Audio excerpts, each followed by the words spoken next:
श्री राम राम राम। जय हो। राम राम जी। अभी भी थोड़ा पढ़ने में दिक्कत हो रही थी मेरे को। आप होम ट्यूटोरियल्स लेके बैठते हो ना, बहुत अच्छा। तो सीता जी को हनुमान जी ने अपना परिचय दिया और उनसे फल खाने की आज्ञा मांगी, बहुत भूख लग रही है। ये सब करके हनुमान जी देखना चाह रहे थे कि रावण का बल कितना है, पता लगे, असेसमेंट हो उसके बल की। तो जो रखवारे थे उस अशोक वन के पहुंच गए सब और उनको पकड़ने लगे हनुमान जी को। अब हनुमान जी के किसके काबू में आए? हनुमान जी ने एक एक को पटक दिया, नीचे गिरा दिया और रखवारों ने जाके रावण को सारी जब कथा बताई कि ऐसे एक वानर आया है, बड़ा उत्पात मचा रहा है, तो रावण ने अपने बेटे अक्षय कुमार को भेजा। लेकिन अक्षय कुमार के भी हाथ में हनुमान जी नहीं आए, बल्कि उल्टे अक्षय कुमार उस युद्ध में मर गए हनुमान जी के सामने, मृत। तो फिर भागे गए वानर, कहने लगे कि वो तो बहुत भयानक वानर है जो आया हुआ है, बड़ा बलवान है वो तो कुछ राक्षसों को, हमारे जो चौकीदार थे वहां बन के, कुछ को तो उसने मार के गिरा दिया, कुछ को मसल दिया और किसी को भी किसी की पकड़ में नहीं आया। तो उनकी घबराहट देख के रावण ने इंद्रजीत को बुलाया, मेघनाथ को बुलाया और मेघनाथ को कहा तुम जाओ, तुम देखो, क्योंकि मेघनाथ बहुत बलवान थे, सबसे बलवान योद्धा थे लंका के। और इंद्रजीत, इंद्र को भी जीतने वाले थे, उनके मुकाबले का दूसरा योद्धा था ही नहीं वहां कोई। तो वो बड़े अपने सैनिकों को लेकर और बड़ी शान से, पूरा कॉन्फिडेंस था कि वानर ही तो है, वानर को पकड़ने में क्या दिक्कत हो सकती है, हम बिल्कुल पकड़ लेंगे इसको। और वहां पहुंच गए अशोक वाटिका में। अब अशोक वाटिका में पहुंचकर थोड़ी देर तो युद्ध चला तो इन्होंने देखा कि ये हनुमान तो काबू नहीं आ रहे, ये वानर तो काबू नहीं आ रहा किसी तरह, तो समझ नहीं आई कि इसको कैसे काबू करें। तो मेघनाद ने ब्रह्म अस्त्र का संधान किया। तो सबसे प्रभावशाली अस्त्र है वो है ब्रह्म अस्त्र, ब्रह्मा जी का अस्त्र, उसका आवाहन किया और वो उसको बुलाकर वो हनुमान जी पर छोड़ने लगे। अब हनुमान जी को ये वरदान था कि वो ब्रह्म अस्त्र भी उनको छू नहीं पाएगा, उनको अपने बंधन में नहीं ले पाएगा। तो जब हनुमान जी ने देखा कि अब ये ब्रह्म अस्त्र का संधान कर रहा है, तो मन ही मन उन्होंने विचारा कि अरे ये ब्रह्म अस्त्र का संधान कर रहा है, तो मैं ब्रह्मा जी की उपेक्षा तो नहीं कर सकता, मैं ब्रह्मा जी का अपमान तो नहीं कर सकता कि उनका अस्त्र मुझे पकड़ने के लिए आए और मैं उसकी पकड़ में ना आऊं। तो हनुमान जी चुपचाप ब्रह्म अस्त्र की लपेट में आ गए और ऐसे जैसे मृत प्राय, जैसे बेहोश हो गए, बिल्कुल ब्रह्मास्त्र की पकड़ में आ गए।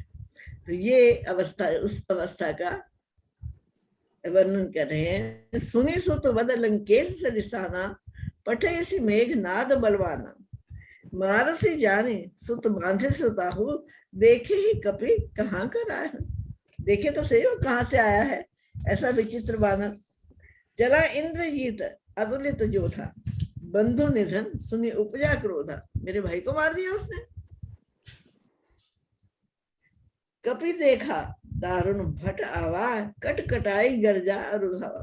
तो हनुमान जी ने देखा कि अच्छा ये इतना बड़ा बलवान योद्धा मुझे पकड़ने के लिए आ रहा है, तो उन्होंने खूब अपने दांतों से किटकिटाने की खूब जोर से गर्जन करके और आवाज करी, एज ए वेलकमिंग हिम। अति विशाल तरु एक उपारा, और विरथ कीन लंकेश कुमार, रहे महाभट्ट ताके संगा गही गही कपि मर्दन मर्दई निज अंग। उन्होंने एक बहुत विशाल वृक्ष उखाड़ा हनुमान जी ने और लंकेश कुमार यानी मेघनाथ के ऊपर उस बड़े वृक्ष से प्रहार कर दिया। और वो जो महाबलवान सैनिक उस महान योद्धा के साथ थे, एक एक को पकड़कर हनुमान जी ने अपने शरीर से रगड़ रगड़ कर उनको मार दिया। इतने बलवान थे, हाथ एक एक हाथ में पकड़कर और उसको समाप्त करते गए। तिन्हीं निपाति ताहि सन बाजा भिरे जुगल मनहु गजराजा। मुष्ट का मार चढ़ा तरु जाई ताहि एक छिन मूर्छा आई। तो जब ऐसा हनुमान जी मार रहे थे उनके सैनिकों को और दोनों जुगल, एक तरफ मेघनाथ और एक नाथ हनुमान जी, बराबर की टक्कर है, दोनों का आपस में युद्ध हुआ और हनुमान जी ने एक मुष्टिका का प्रहार किया, एक मुक्का मारा मेघनाथ को और कूद के वृक्ष के ऊपर चढ़ गए। और उस मुष्टिका का ऐसा प्रभाव हुआ कि एक क्षण के लिए तो उसको मूर्छा ही आ गई, एक क्षण के लिए तो बेहोशी हो गया। उठी बहोरी कीनसी बहुमाया जीती न जाए प्रभंजन जाया। बड़ी उसने कोशिश करी मेघनाथ ने उठकर कि किसी तरह मैं इसको हराऊं, किसी तरह इसको नीचा दिखाऊं, लेकिन उनको जीतना सरल नहीं था, उनको जीतना आसान नहीं था, उनको वो ना जीत पाया। फिर जब सब अपने साधन करके हार गया मेघनाथ, तो ब्रह्म अस्त्र तेही साधा कपि मन कीन विचार जौना ब्रह्म सर मानव महिमा मिटे ये बात। तो उसने जब ब्रह्म अस्त्र का संधान किया और हनुमान जी ने देखा तो उन्होंने अपने मन में विचार किया, हनुमान जी ने, कि अगर मैं ब्रह्म अस्त्र के आगे अपने आप को ना झुकाऊं, यानी ब्रह्म अस्त्र की पकड़ में भी मैं ना आऊं, तो उस ब्रह्म अस्त्र की महिमा नीची हो जाएगी, उसका महत्व नीचा हो जाएगा। मैं ब्रह्म अस्त्र को नीचा नहीं दिखा सकता। ब्रह्मबान कपि कहु तेहि मारा पर तेहु बार कटकु संहारा। तेहि देखी कपि मूर्छित भयो नागपाश बांधे से ले गए। तो जब हनुमान जी ने देखा कि ब्रह्म अस्त्र उनकी तरफ चला आ रहा है, तो उन्होंने मूर्छित होने का स्वांग किया, मूर्छित होने का नाटक किया, क्योंकि उनके पास तो वरदान है कि ब्रह्मास्त्र उनको बांध नहीं सकता। और जब ऐसा लगा कि ये वानर अब मूर्छित हो गया है, तो उन्होंने, मेघनाथ ने नागपाश में बांध कर उसको, तो वो अपने संग रावण के दरबार में ले गया हनुमान जी को। यही बात हनुमान जी चाहते थे, क्योंकि रावण के सामने जाकर रावण से बातचीत करना चाहते थे, रावण के बल का जायजा लेना चाहते थे, देखना चाहते थे शत्रु कितना बलवान है। तो इसी कारण उन्होंने ये सारी लीला करी कि बेहोश से हो गए। उस ब्रह्मास्त्र को देखते ही ब्रह्म बाण कपि कहु ने तेहि मारा पर तिहु बार कटक संखारा। तेहि देखा कपि मूर्छित भयो नागपाश बांधे सो ले गए। तो नागपाश में बांध के उस वानर को वो रावण के दरबार में ले गए। जासु नाम जपि सुनु भवानी भव बंधन कटही नर ज्ञानी।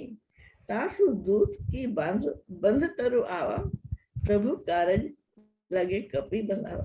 ये शिव जी कथा सुना रहे ना पार्वती जी को, कहते जिनका हे भवानी, हे भगवती, जिनका नाम जपकर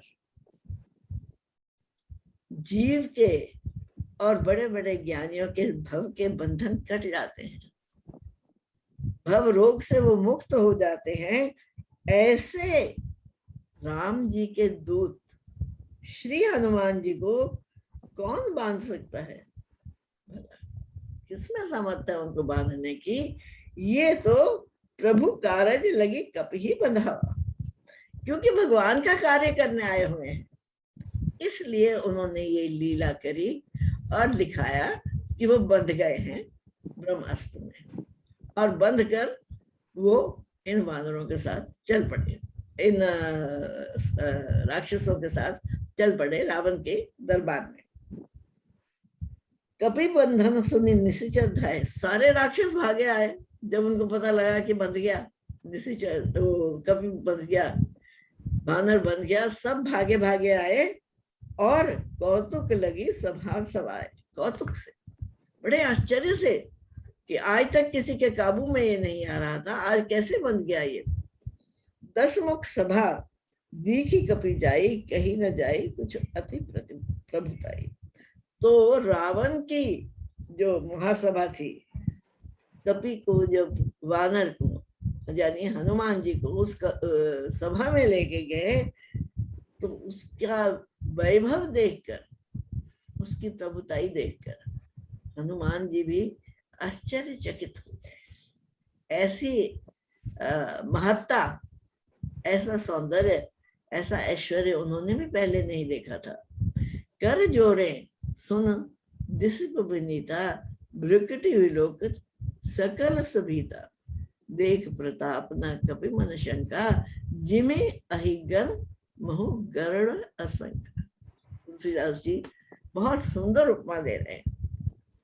कहते कर जोड़े सुर दिसप विनीता, जिसके सामने सारे देवता लोग बड़े विनीत भाव से, बड़े विनम्र भाव से हाथ जोड़े कांपते हुए खड़े रहते हैं उसकी आज्ञा की प्रतीक्षा में। भ्रिकुटि विलोकत सकल समीता, और सबकी दृष्टि उसकी भ्रिकुटि पर लगी रहती है कि कहीं ये हमसे नाराज ना हो जाए। देवतागण ये सोचते हैं कहीं हमसे ये रुष्ट ना हो जाए।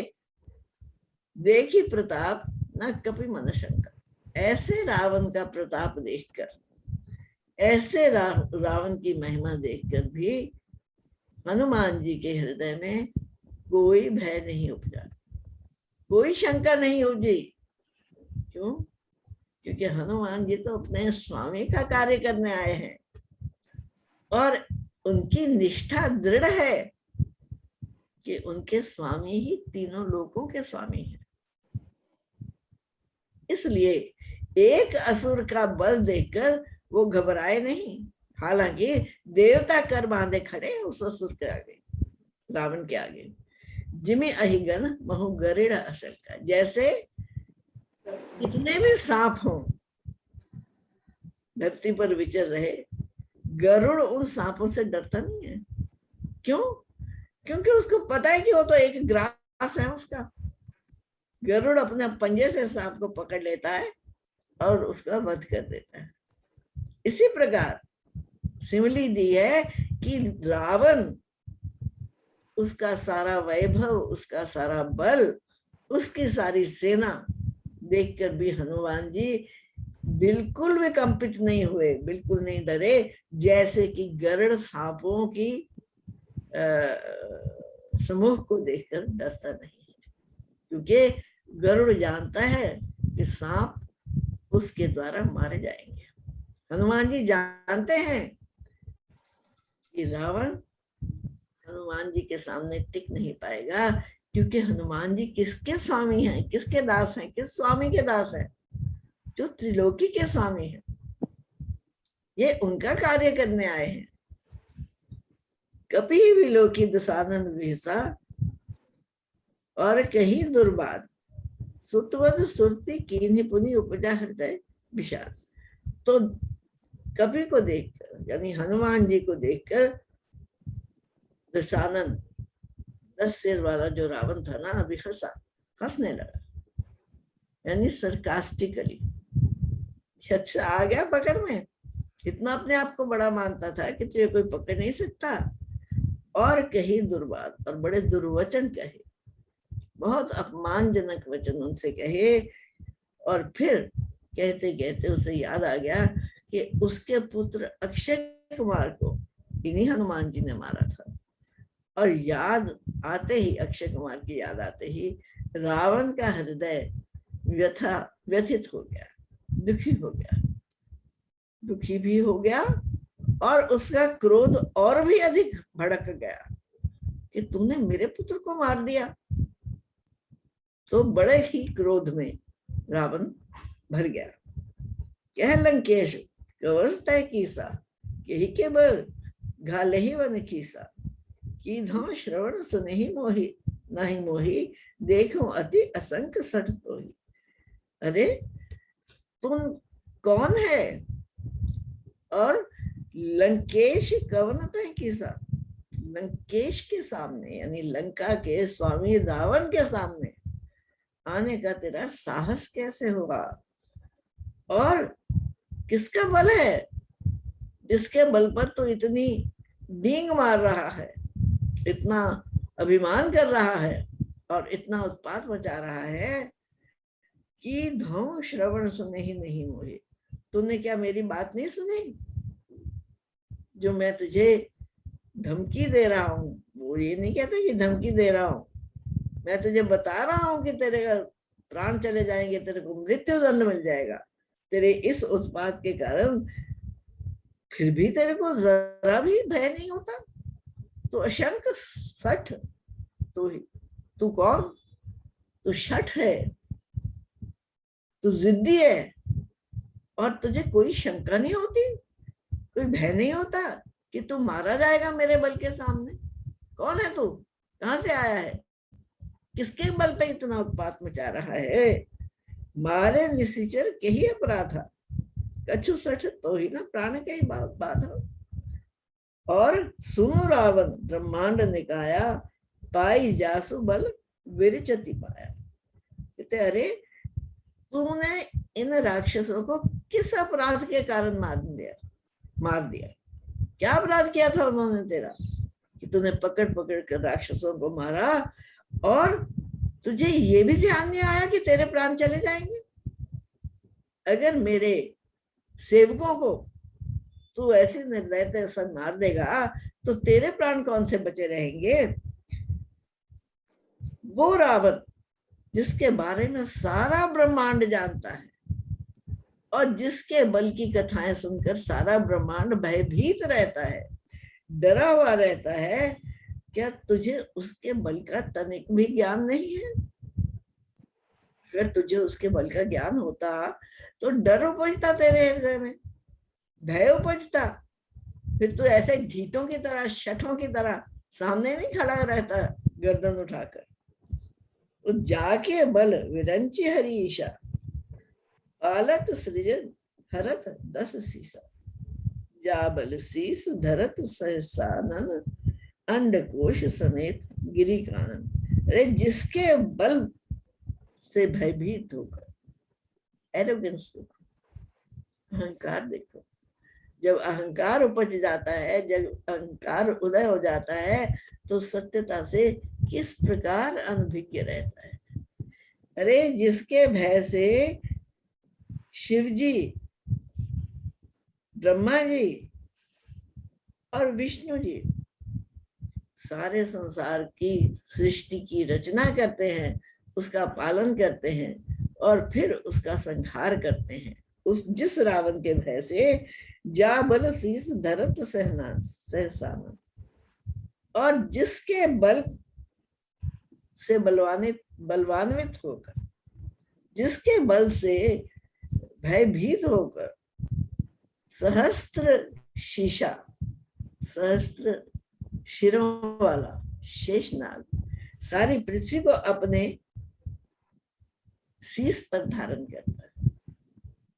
यानी सारे अपने अपने कितने भी विशाल कर्मों में लगे हुए हैं, लेकिन उन सब कर्मों को करने का कारण उनका भय है, जो रावण के बल को देखकर उत्पन्न हुआ है। हरे जो विविध देह सुरत्राता, तुम्हें सब सठन सिखान जाता, हर को दंड कठिन जही भंजा, तेहि समेत नृप दल मद गंजा।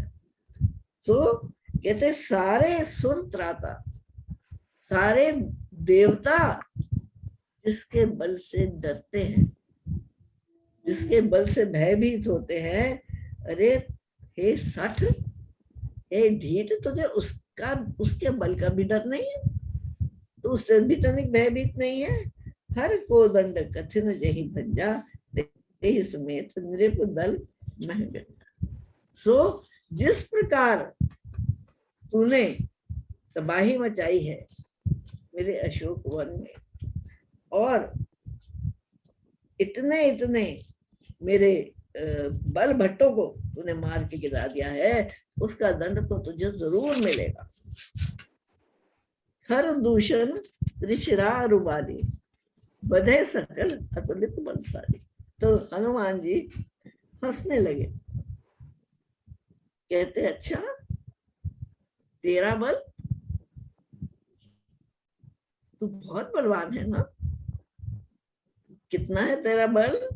जाके बल लवलेश ते जे तो हूँ चराचर झारी, तासु दूत में जाकरी हरियाणा हूँ प्रिय नारी। जिसके बल के सामने तेरा बल तिनके के समान भी नहीं है। जिन हरि के अधीन है सब चराचर सृष्टि, कहते मैं उनका दूत हूँ, उनका दूत बनकर मैं आपके पास आया हूँ। हरि आने हूँ प्रिय नारी।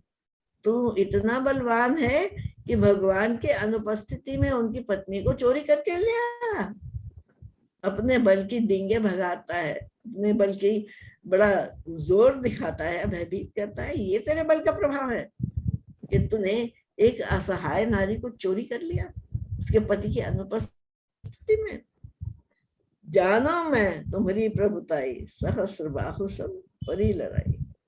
मैं तेरी सारी प्रभुताई जानता हूँ। हनुमान जी कहते हैं तेरे सारे बल को मैं जानता हूँ, तेरी सारी महिमा को जानता हूँ कि सहस्त्र बाहु के साथ जब तेरी लड़ाई हुई थी, समर बाली सन करी जसु बाबा, और जिसने बाली के साथ भी जाकर युद्ध किया था, और उस बाली ने तुझे अपनी कांख में, अपनी बगल में दबाकर पृथ्वी का कितनी बार परिक्रमा करी थी, उस अपने बल की तो ढींग मारता है।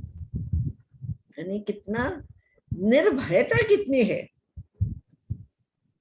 भगवान ने गीता में जब बुद्धि गुणों का वर्णन करते हैं ना, तो प्रथम गुण भगवान ने कहा अभय। अभय कौन हो सकता है? जिसको अपने तन के जाने का भय नहीं। अगर हम ध्यान से देखें, हमारे सारे भय का, हमारे सारे डर का स्रोत क्या है?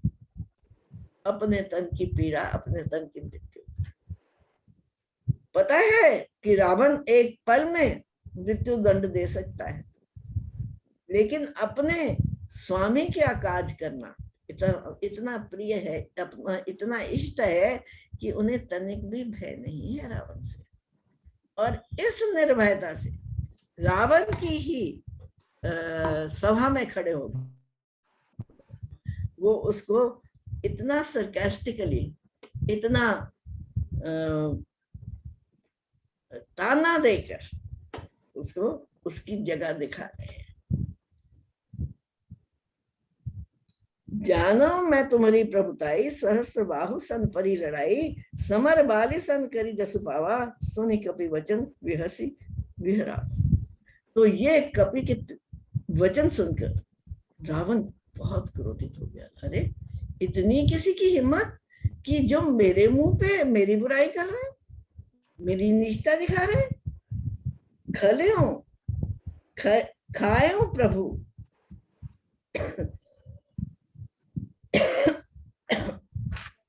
खायो प्रभु फल लागी भूखा, कपि स्वभाव ते तोरे हूँ रूखा। सब ते के देह परम प्रिय स्वामी, मारे ही मोहि कुमार गामी। मैंने तेरे बगीचे में लगे हुए फल खाए। क्यों खाए? क्योंकि एक तो मैं कपि हूँ, वानर हूँ, और वानर का स्वभाव तो तुम्हें पता ही है कि कितना चंचल होता है। वानर तो स्थिर बैठ ही नहीं सकता। और फिर मुझे तो बहुत भूख लगी हुई थी, मैं उस भूख के कारण मरना नहीं चाहता था, इसलिए अपनी भूख को मिटाने के लिए मैंने फल चुराए, फल खाए, फल तोड़े और खाए, और जो मुझे रास्ते में रोकने आया मैंने रास्ता साफ किया।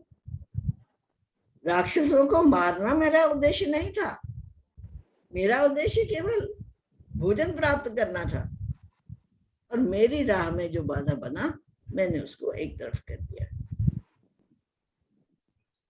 जिन मोही मारा ते मैं मारे, जिन्होंने आकर पहल करी मुझे मारने की, मैंने उनको मारा, मैंने उन पर प्रहार किया।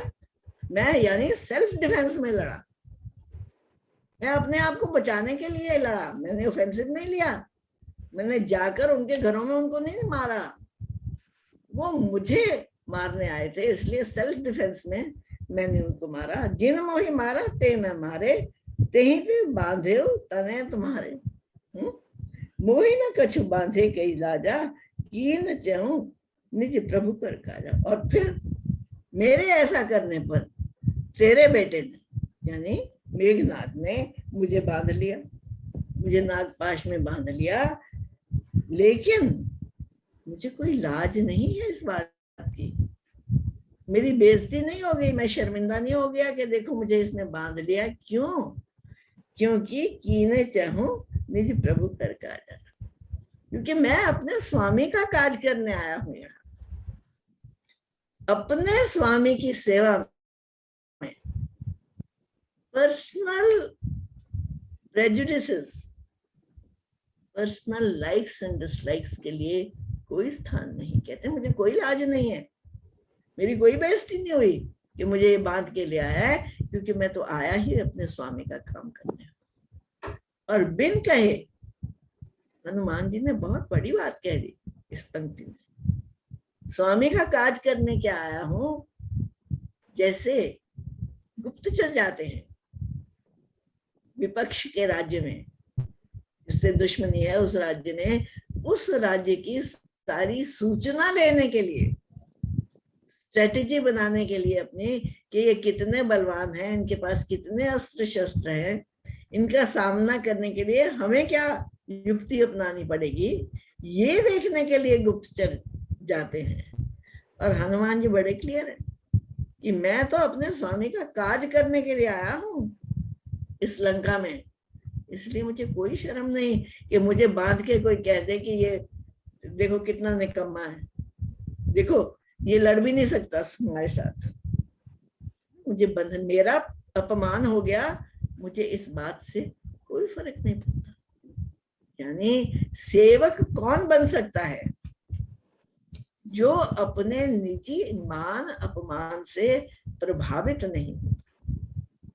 देखो कितना बुरा लग रहा है, लोग क्या कहेंगे कि इतना ये लड़ने के लिए लगा हुआ था और अब देखो इसको बांध के मूर्छा की अवस्था में रावण के पास लाया जा रहा है। मुझे कोई लाज नहीं है, क्योंकि मुझे स्वामी का काज करना है, और इस सभा में आके वो स्वामी का काज हो सकता है।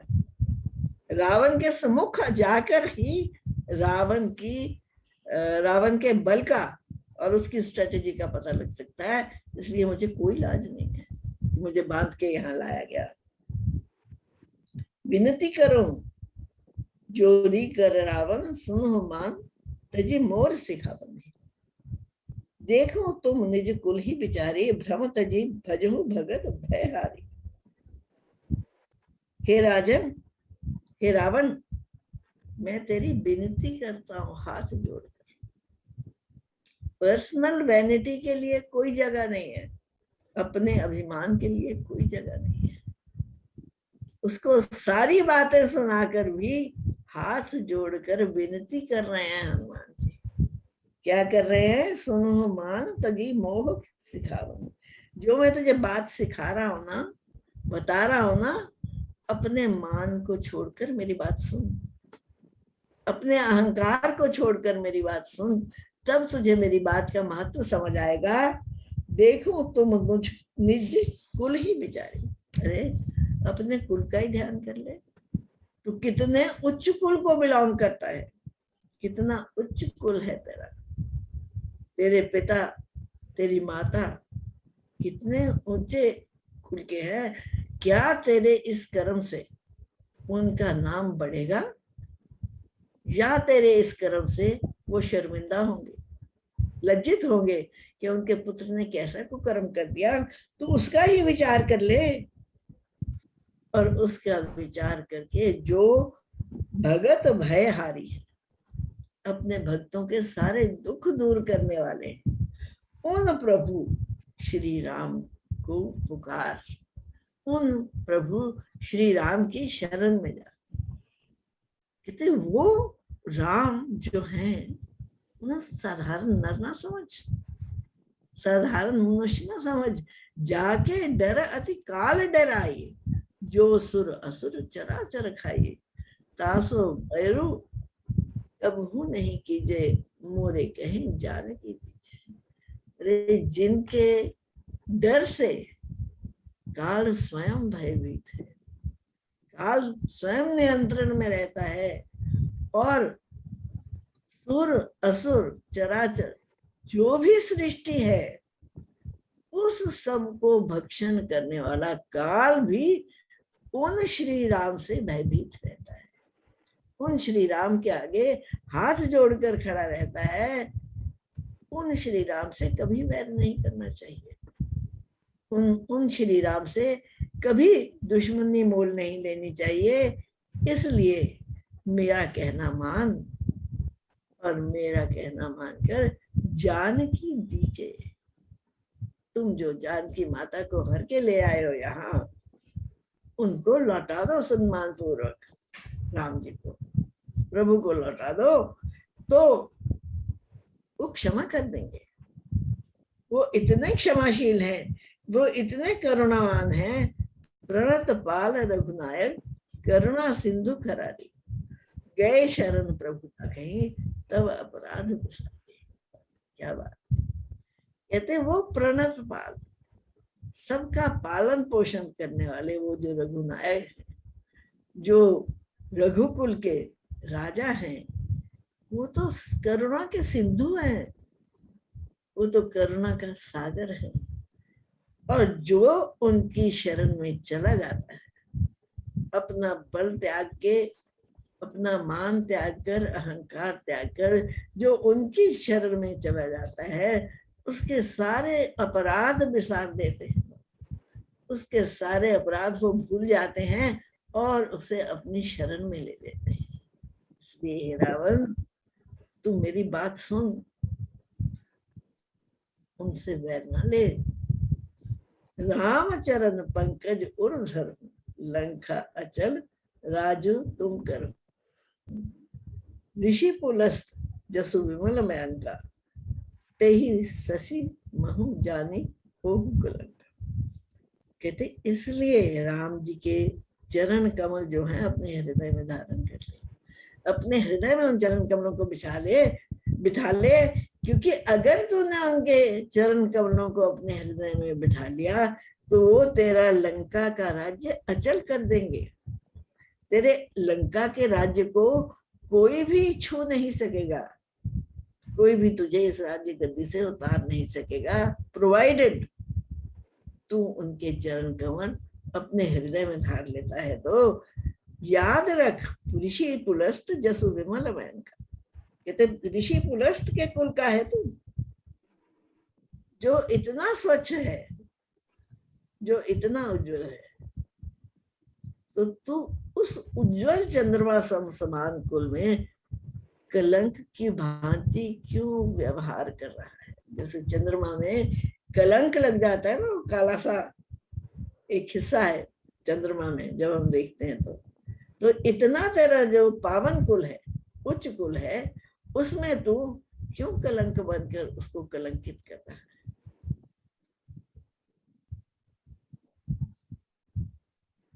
राम नाम बिनु गिरा न सोहा, देखो बिचारी त्यागी बदन, वसनहीन नहीं सोह सुरारी, सब भूषण भूषित बर नारी। कहते राम नाम के बिना इस वाणी का क्या लाभ। पीछे शायद अभी रामायण में हम करके आए हैं, और भागवत में भी इसका प्रमाण आता है, वो भी शायद कर चुके हैं हम। कहते जिस वाणी ने कभी राम का नाम नहीं उचारा वो वाणी एक मेंढक के समान है। जैसे मेंढक हर समय टर टर टर टर टर टर करता रहता है, लेकिन क्या उसका कोई अर्थ निकलता है? क्या उसका कोई परिणाम निकलता है? जिस वाणी पर राम का नाम नहीं लिखा उसका क्या फायदा? इसलिए अपना मद और मोह त्याग और विचार कर कि ये शरीर तुझे मिला किस लिए है, ये इंद्रियां तुझे मिली किस लिए है। वसंत जैसे कहते हैं कोई बड़ी ही सुंदरी स्त्री गहनों से लदी हुई हो, लेकिन उसके तन पर अगर कोई वस्त्र ना हो तो क्या वो उसका सौंदर्य कोई अप्रिशिएट करेगा? उसके सौंदर्य का कोई गुणगान करेगा? इसी प्रकार तेरा बल कितना भी भीषण हो जाए, तेरा साम्राज्य कितना भी भीषण हो जाए, तेरी लंका स्वर्णपुरी हो जाए, तब भी अगर तेरी वाणी पर राम का नाम नहीं, अगर तेरे हृदय में श्री राम के चरण नहीं है, तो सब वैसे ही व्यर्थ है जैसे गहनों से लदी हुई एक निर्वस्त्र नारी। राम विमुख संपत्ति प्रभुताई, जाई रही पाई बिनु पाई, सजल मूल जिन सरितन नाही, वर्षी गए पुनि तभी सुखाई। कहते जो राम से विमुख होकर, यानी राम जी के विरुद्ध जाकर जितनी भी हम संपत्ति या जितना भी अपना ऐशो आराम, प्रभुताई, अथॉरिटी हम एकत्रित करते हैं, वो उसका कोई लाभ नहीं। तो वो कैसे है?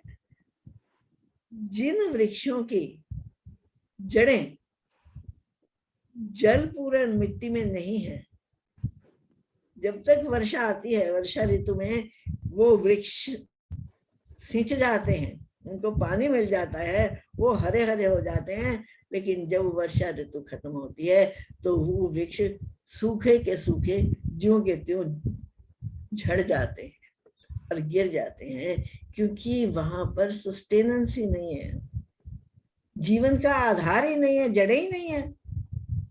जो फसली जड़ें हैं, जो समय के आने पर पानी बरसा और जड़ों को पानी मिल गया, वो हरे हो गए वृक्ष। लेकिन जब पानी बरसना बंद हुआ तो वही वृक्ष धरती पर गिर जाएंगे। तेरी प्रभुताई, तेरे जीत, तेरा रूप उन्हीं वृक्षों की तरह। इसलिए तू उस पानी से, उस अमृत जल से सींच अपनी प्रभुताई को, अपनी अथॉरिटी को, अपने ऐश्वर्य को। जो गुण वर्षा आए या ना आए वो सदा बने रहे, ऋतु कैसी भी हो, उन गुणों का प्रभाव तेरे हृदय से जाए नहीं। अपने जो तेरी उपलब्धियां हैं, उन उपलब्धियों को मूल दे, उन उपलब्धियों की जड़ों को पानी दे। ऊपर ऊपर से पत्ते साफ करने से कुछ नहीं बनेगा। सुनो दस कंठ कही पन रूपी, विमुख राम त्राता नहीं कोई। हे दशमुख, हे रावण, मैं तुझे वायदा करके कहता हूं, पन रूपी, आई प्रॉमिस टू यू, क्या? विमुख राम त्राता नहीं कोई। सो जो राम के विमुख है, जो उस परम शक्ति को नहीं पहचानता और जो अपने आप को ही परम शक्ति मान लेता है, तो उसका कहीं कल्याण नहीं हो सकता, उसका कभी कल्याण नहीं हो सकता। शंकर सहज विष्णु अज तो ही सके न राखी, राम कर। जो राम का द्रोही है, जो राम जी के विरुद्ध जाता है, भाई उसको तो उसकी रक्षा तो कोई भी नहीं कर सकता। ना तो विष्णु उसकी रक्षा कर सकते हैं, ना ब्रह्मा उसकी रक्षा कर सकते हैं, और ना शंकर ही उसकी रक्षा कर सकते हैं। रावण को बहुत मान है इस बात का कि मेरे से बड़ा शंकर का कोई भक्त नहीं, मैं शिव जी का सबसे बड़ा भक्त हूँ और शिव जी मेरी हर अवस्था में रक्षा कर लेंगे।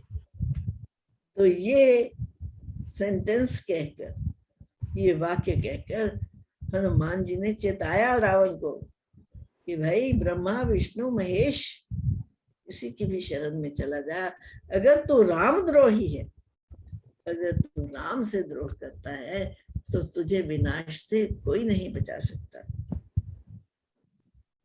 मोह मूल बहुसूल व्रत त्याग हो तम अभिमान, भजो राम रघुनायक कृपा सिंधु भगवान।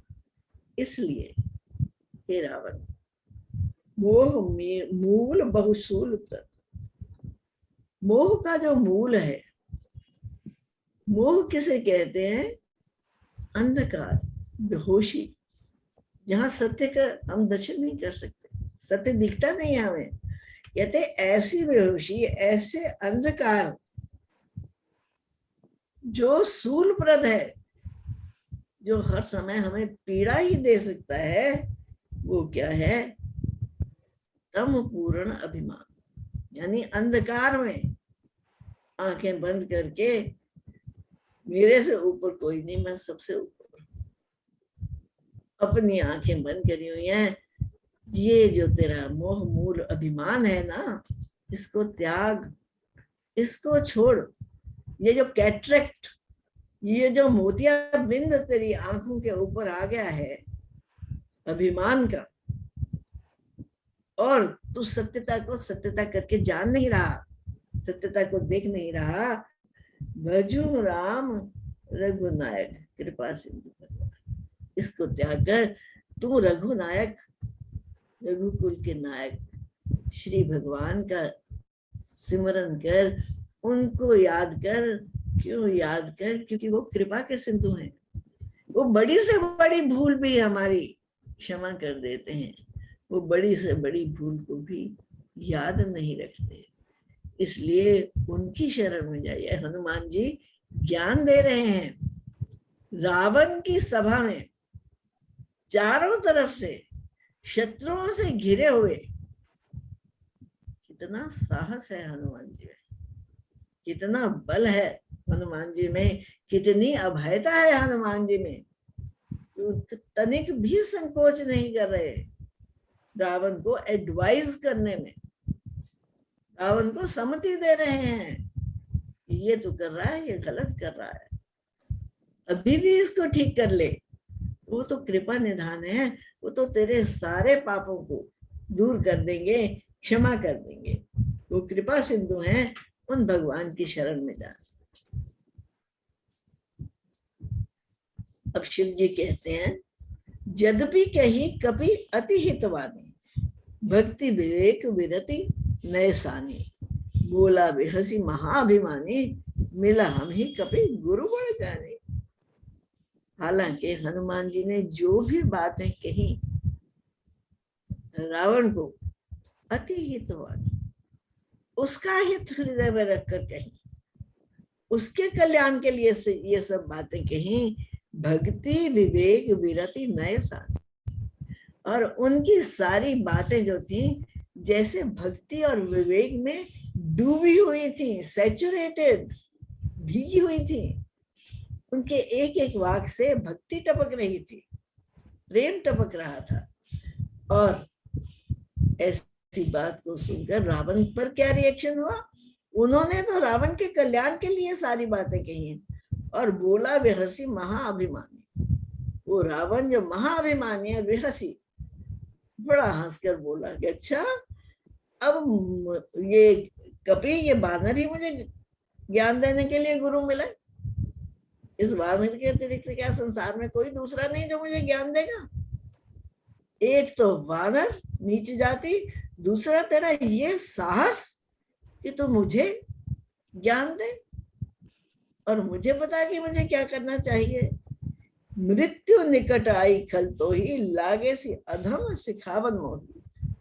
अच्छा, तेरी मृत्यु निकट आ गई है। असली बात ये है कि अब तुझे प्राणों का मुंह नहीं रहा, प्राण तेरे जाने वाले हैं, इसलिए तू मेरे को सिखाने आया है, इसलिए मेरे को ये सारा ज्ञान दे रहा है।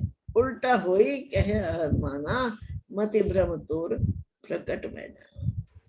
और हनुमान जी कहते हैं, अरे भाई तेरी बुद्धि उलट गई है, तुझे मति भ्रम हो गया है, तू सत्यता देख नहीं सकता। अब मुझे ये बात पता चल गई, यानी मति भ्रम। रावण को भी दोषी नहीं कहा,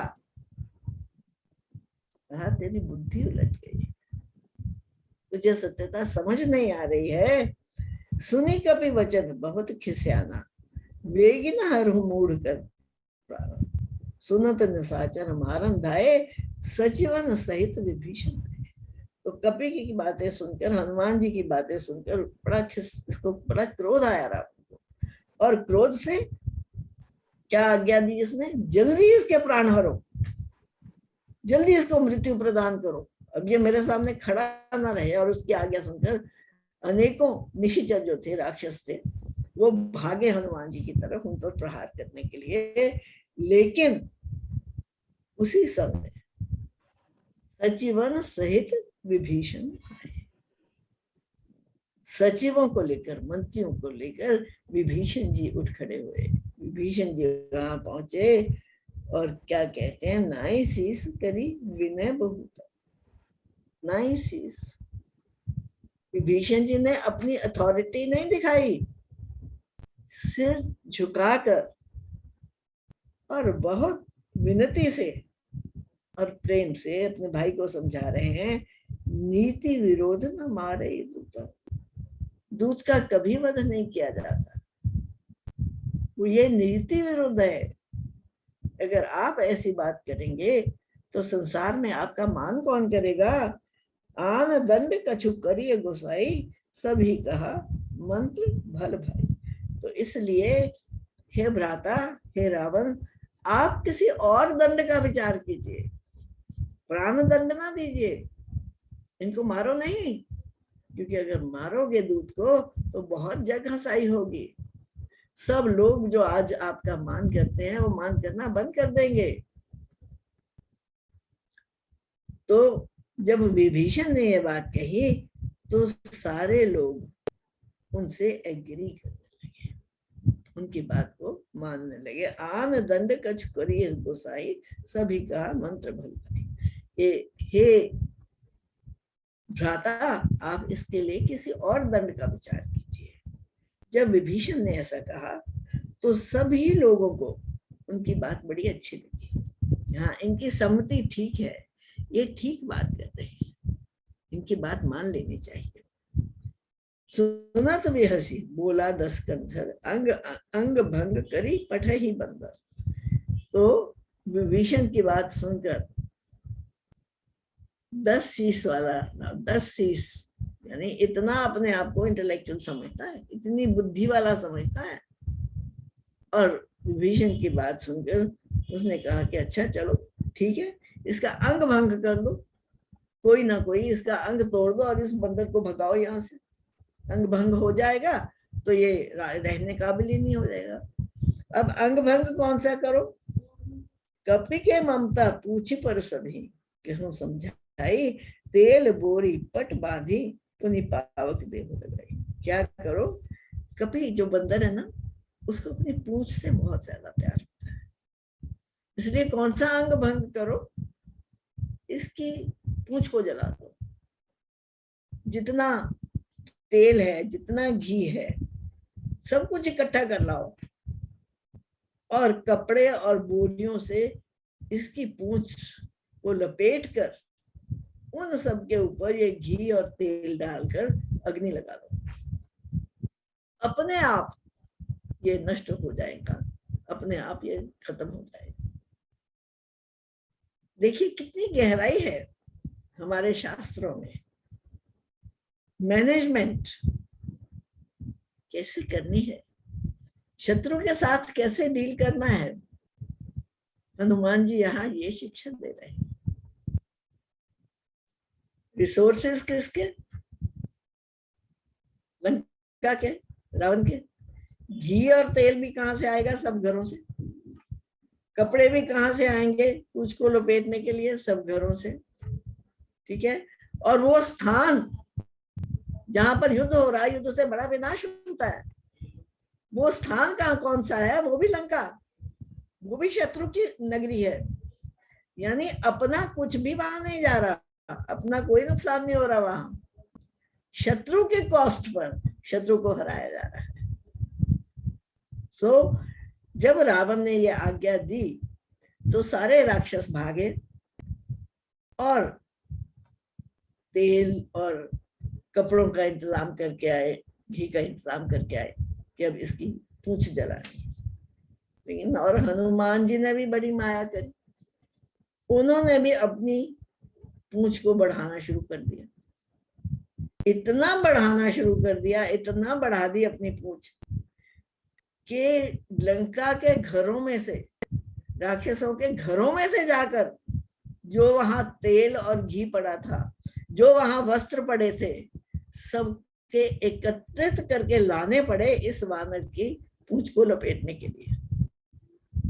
यानी उनके रिसोर्सेस को, उनके जितनी उपलब्धियां थी, उन सबको हनुमान जी ने केवल अपने लिए ही व्यय कर दिया, अपने लिए ही इस्तेमाल कर दिया, ताकि कल जब युद्ध हो, जब राम यहाँ आए, तो इनके पास कोई साधन ही ना बचे राम से लड़ने के लिए।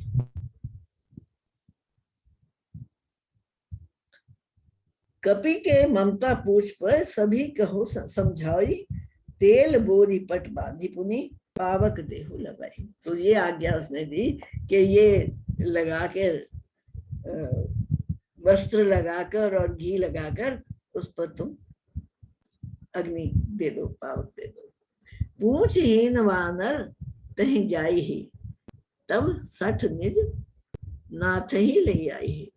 जब ये पूंछहीन वानर हो जाएगा और अपने स्वामी के पास इस अवस्था में जाएगा, इस अंग भंग की अवस्था में जाएगा, तो फिर अपने स्वामी को लेकर आएगा यहाँ पर, जिनकी की नहीं बहुत बढ़ाई, देखूं मैं तो इनकी प्रभुताई। अच्छा, इतनी अपने स्वामी की इसने बढ़ाई करी, मैं भी तो देखूं कि उनकी प्रभुताई क्या है, उनकी महानता क्या है, मैं भी उनकी महानता देखूंगा। फिर ये लेके आएगा तो वचन सुनत कभी मन मुस्काना, भई सहाय सारद में जाना, जातु धान सुनि रावण वचना, लागे रचे मूढ़ सोई रचना।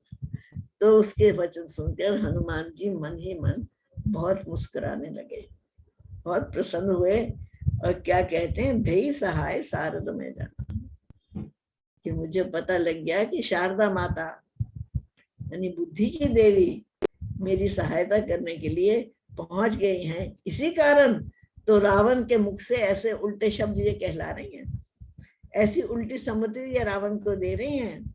जातु धान सुनी रावण वचना, लागे रचे मूढ़ सोई रचना। सो रावण के वचन सुनकर सारे उसका अनुसरण करने लगे और हनुमान जी की पूंछ को बांधने लगे। रहा न नगर वसन घृत तेला।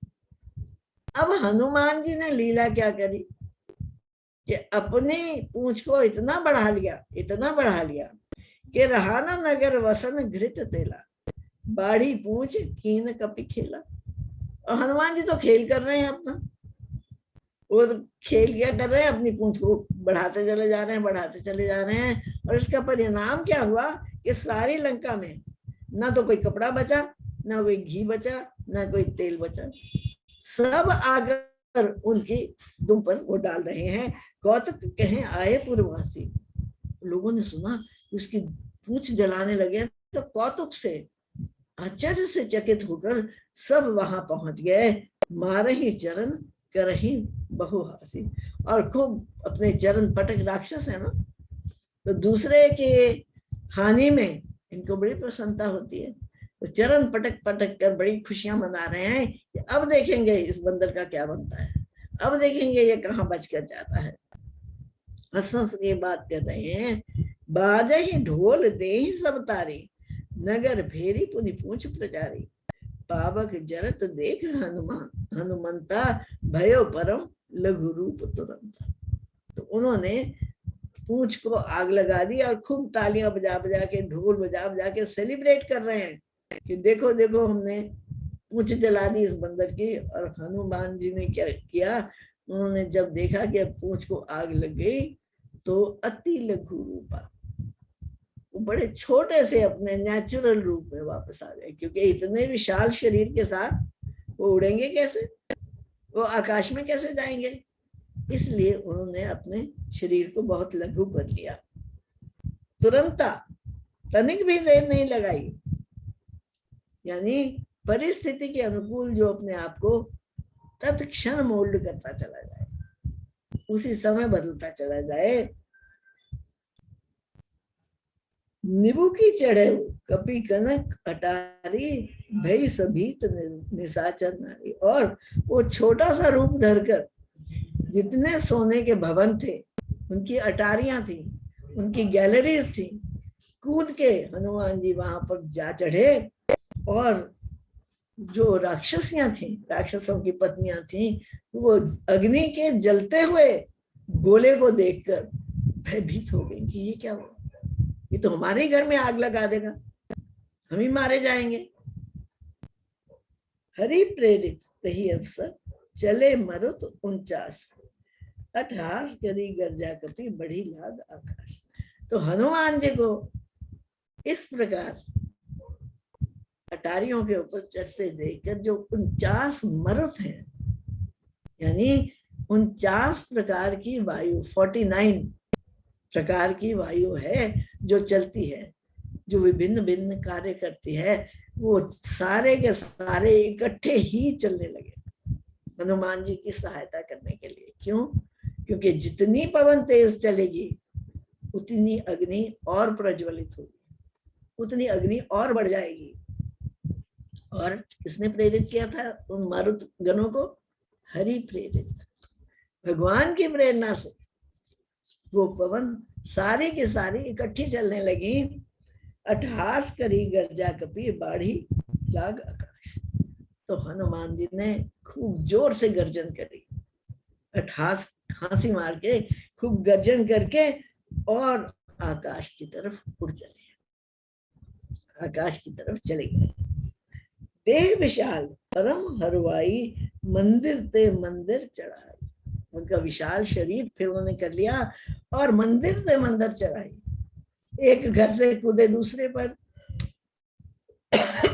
दूसरे से कूदे तीसरे पर, तीसरे से कूदे चौथे पर, यानी हर घर में वो अग्नि का प्रसाद देते उड़े चले जा रहे हैं, अग्नि बांटते चले जा रहे हैं। अट्ठास करी गर्जा कभी बढ़ी लागी आकाश, आकाश की तरफ वो बढ़ गए।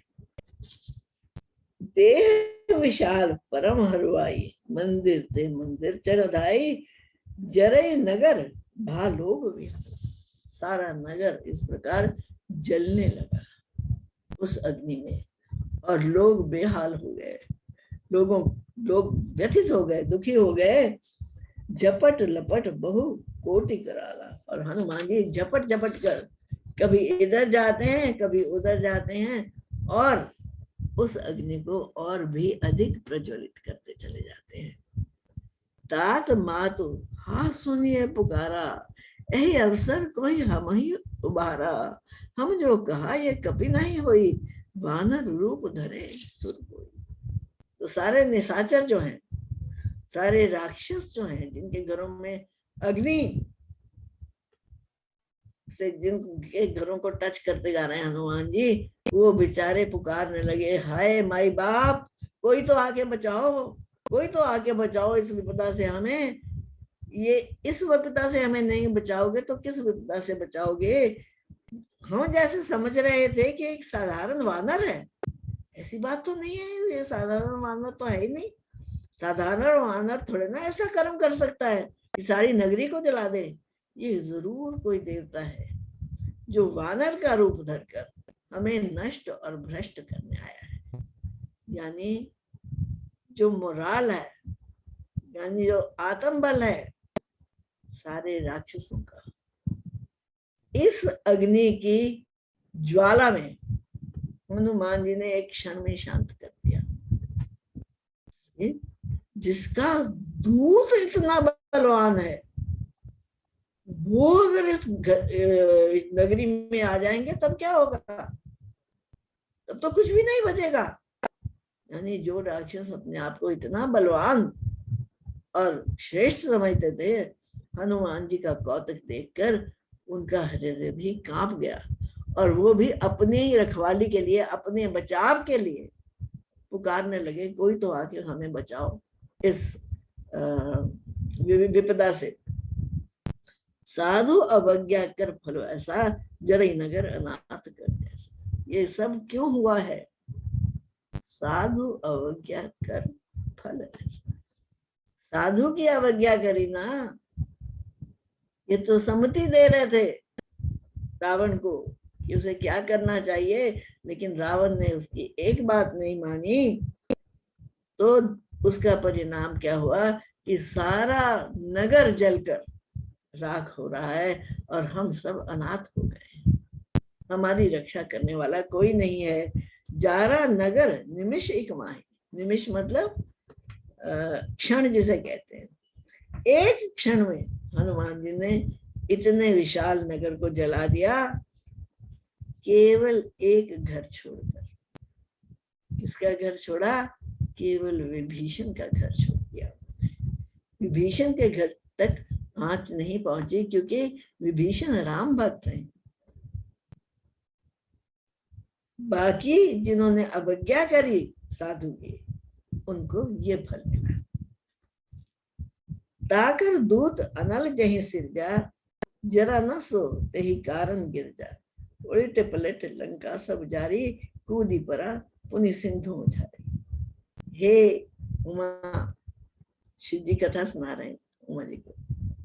तो कहते हैं ये जो दूत बनकर आया था ना राम जी का, उलट पुलट के कोई स्थान इसने छोड़ा नहीं जिस स्थान को अग्नि नहीं लगी। यानी एक एक कण लंका का अग्नि से जब ग्रसित हो गया, तो वो दोबारा जाकर सिंधु पसारी, सिंधु में महान सागर में जाकर कूद पड़े हनुमान जी, सारी लंका को जलाकर। ऊंच बुझाई खोई श्रम, धारी लघु रूप बहुरी, जनक सुता के आगे ठाड़े भय कर जोड़ी। तो उन्होंने इस तरह अपनी आग बुझाई जो उनके शरीर को लगी हुई थी, और फिर बड़ा छोटा सा अपना रूप बना लिया, और जनक सुता मैया के आगे जाकर हाथ जोड़कर खड़े हो गए। यानी अपना कौतुक मैया को दिखा दिया कि घबराओ नहीं मैया, मैं तो सेवक हूं उनका। और सेवक ऐसा है तो स्वामी कैसा होगा? विश्वास रखो, वो आएंगे और आपको इस बंधन से ले जाएंगे। मातु मोहि दीजे कछु चिन्ह, जैसे रघुनायक मोहि देना। हे माता, आप भी अब मुझे कोई चिन्ह दो, जैसे राम जी ने चिन्ह दिया था मुद्रिका, ताकि उस मुद्रिका को देखकर आप मुझे पहचान सको कि मुझे राम जी ने भेजा है।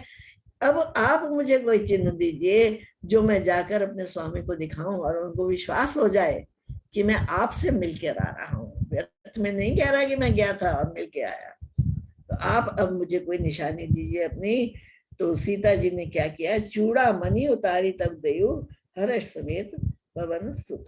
उन्होंने अपनी चूड़ामणि, अपने जूड़े में लगाने का जो आभूषण था, उन्होंने तत्क्षण उसे उतारा और वो हनुमान जी को दे दिया कि ये जाकर तुम मेरे स्वामी को दे देना। तो हनुमान जी ने तत्क्षण उसे अपने हाथों में पकड़कर अपने सिर पर लगाया, उसे प्रणाम किया। कहे हो तात असमोर प्रणामा, सब प्रकार प्रभु पूरन कामा। दीन दयाल विरद संभारी, हर हुनाथ नम संकट। तो वो चूड़ामणि देकर हनुमान जी से क्या कहती हैं, सीता जी कहती हैं कि हे बेटा, उनसे मेरा प्रणाम कहना। कर जोड़कर, शीश झुकाकर मैं उनके चरणों में प्रणाम करती हूँ। वो प्रभु तो पूर्ण काम है, उनको किस चीज की आवश्यकता है जो मैं उनको भेज सकूं, जो मैं उनको दे सकूं। मेरे पास और कुछ नहीं, लेकिन वो दीन दयाल मेरे न संभाली। वो दीन दयाल है, वो दुखियों के त्राता है, उनके दुखों से उन्हें मुक्त करने वाले हैं। ये उनका प्रॉमिस है, विरद, ये उनका वायदा है। तो उनको उनका वायदा याद दिलाना। ये वो दीन दयाल है, हरम नाथ मम संकट वाली। इसलिए हे नाथ, हे स्वामी, आप मेरे इस संकट को अब दूर करें, अब इस संकट को हरें, क्योंकि आपके अतिरिक्त अब मेरा और कोई साथी नहीं है, अब और कोई सहाय नहीं है। तात सक्र सुत कथा सुनायो, बान प्रताप प्रभु समझायो, मास दिवस महु रघु नाथ न आवा, तो पुनि मोहे जियत नहीं। और हे बेटा, हे तात, उनसे जाकर कौन सी बात करना कि उन्हें विश्वास हो जाए कि तुम मिलकर आए हो मेरे से। ये बड़ी गुप्त लीला है वनवास की। जब इंद्र का बेटा जयंत सीता जी पर प्रहार कर रहा था और भगवान ने बाण साध लिया था उस पर, सीता जी ने कहा क्यों मारते हैं इसको, मारो नहीं। कहते मैं उस दृष्टि को कैसे क्षमा कर दूं जिसने आप पर कुदृष्टि डाली।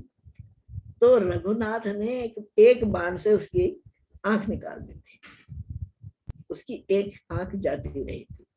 तो सीता जी ने कहा तुम जाकर प्रभु को ये कथा सुनाना, क्योंकि प्रभु जानते हैं कि ये कथा मेरे अतिरिक्त और कोई नहीं जानता और कोई नहीं बता सकता तुम्हें।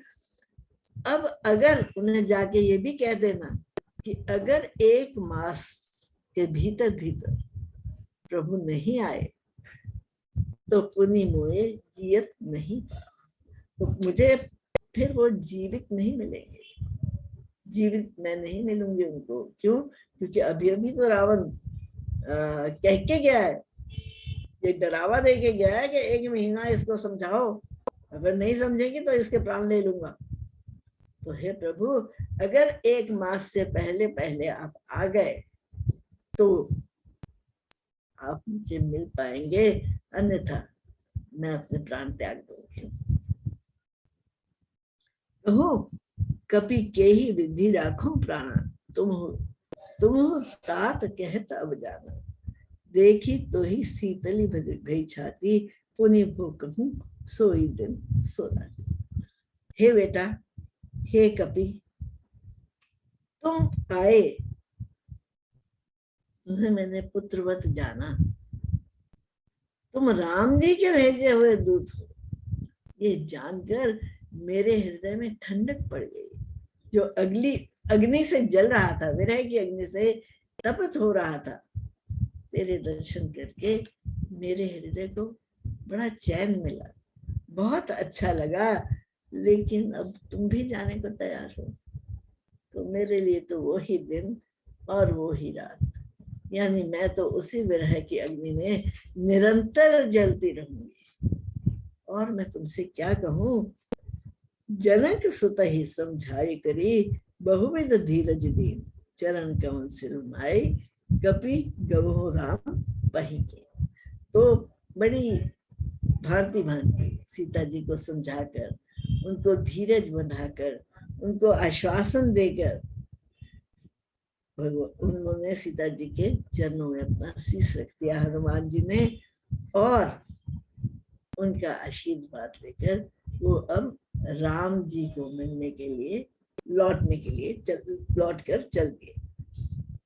चलत महाधुनि गर्ज से भारी, गर्व श्रवि सुने निशिचर नारी, नाथी सिंधु एहि पारहि आवा, सबद किलकिला कपिन सुनावा।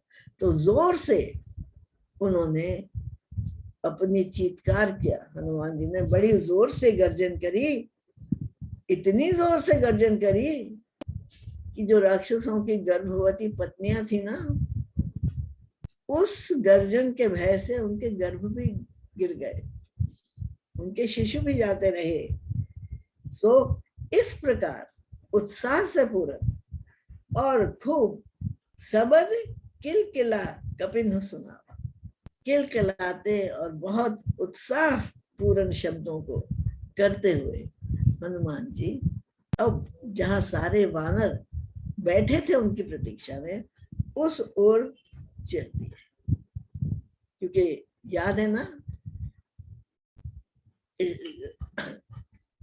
सुग्रीव ने भेजा था इनको दक्षिण दिशा में वानरों की पूरी सेना लेकर, और ये वानरों की सेना को एक पर्वत पर बिठाकर जब उन्होंने याद कराया इनको,